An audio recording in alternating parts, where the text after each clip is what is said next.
Chicken তো অনেক ধরনের খেয়েছেন, আজকে আমি বানাবো আমাদের বাঙালিদের অতি পছন্দের আলু দিয়ে চিকেনের ঝোল। একদম ঘরোয়া উপকরণ দিয়ে এই রেসিপিটা করে দেখাবো।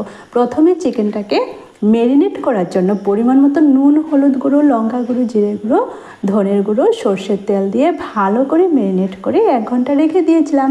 তারপর কড়াতে সর্ষের তেল গরম করে আলুগুলো নুন হলুদ দিয়ে ভেজে তুলে দিব।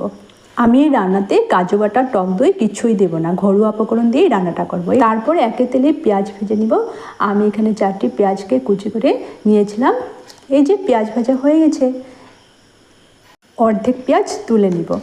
আরও অল্প তেল দিয়ে ম্যারিনেট করার সময় তেল দিয়েছিলাম, তাই আমিও অল্প একটু তেল দিয়েছি। এলাচ, দারচিনি, তেজপাতা ফোড়ন দিয়ে থেতু করা আদা, রসুন, কাঁচা লঙ্কা দিয়ে অল্প নাড়াচাড়া করে ম্যারিনেট করা চিকেন এর মধ্যে ঢেলে দিয়ে ঢাকা দিয়ে ভালো করে কষাতে হবে।